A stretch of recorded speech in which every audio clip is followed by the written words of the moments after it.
Today I'd like to offer a passage for contemplation. This is from the book Women Who Run with Wolves. I was in my office, I saw the book, and I took it down from the shelf. It's been there for years. I just happened to open it to a page that was entitled The Practice of Intentional Solitude.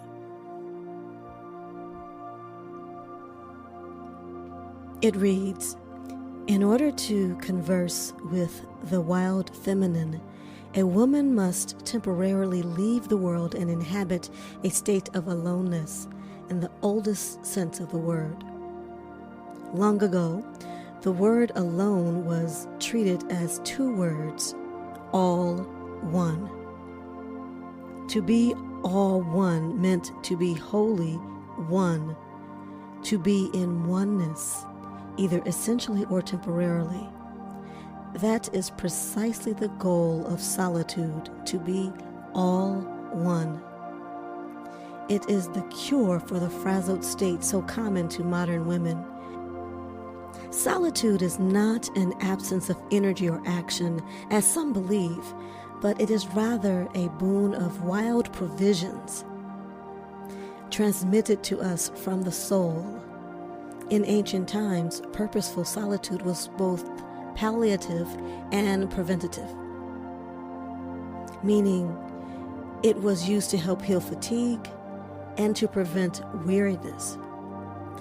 It was also used as an oracle or as a way of listening to the inner self to solicit advice and guidance, otherwise impossible to hear in the din of daily life. This book by Clarissa Pinkola, Estés, Ph.D. has so many gems. And as we near the time of the full moon, whether it is today, April 6th, 2023, it's evening where I am, or any full moon of the month. And actually, you can experience the energy of the full moon not just on the day that the moon becomes full, but a few days before and a few days after.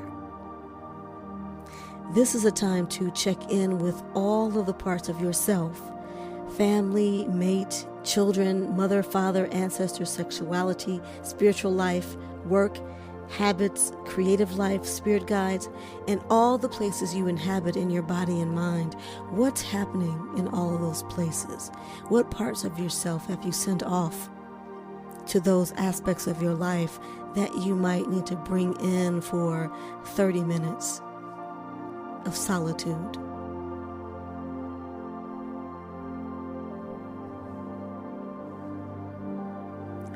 What would happen if you saw solitude as a prescription for self-care?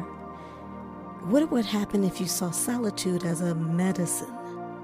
Would you engage regularly, or would you keep moving?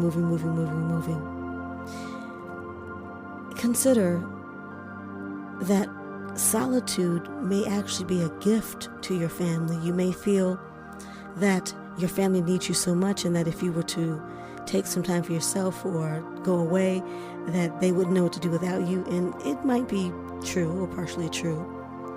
And what would happen if you did take that time for yourself?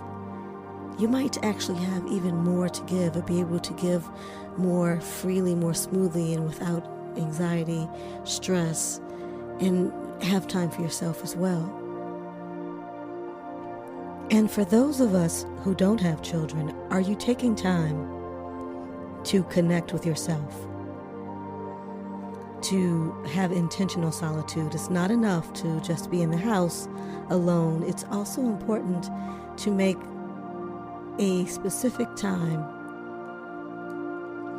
to go inward, to know yourself to be wonderfully and sacredly made, to connect to the center of your power. This is a time for the divine feminine to really emerge within you, and that can happen through giving birth or through being alone on the mountain. It's different for each person.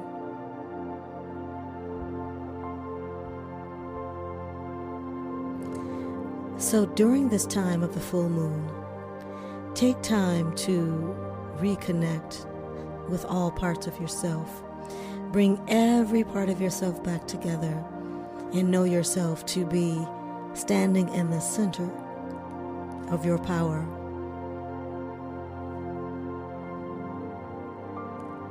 Be well, and I hope you're shining in every day of your life.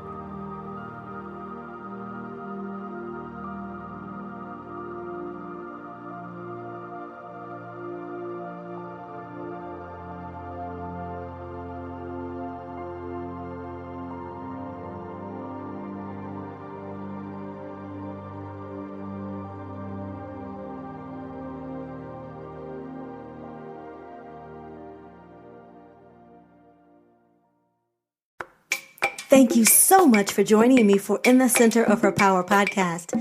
I sincerely hope that you were fed with divine feminine soul food. Please like or subscribe or share the podcast. And until next time, shine.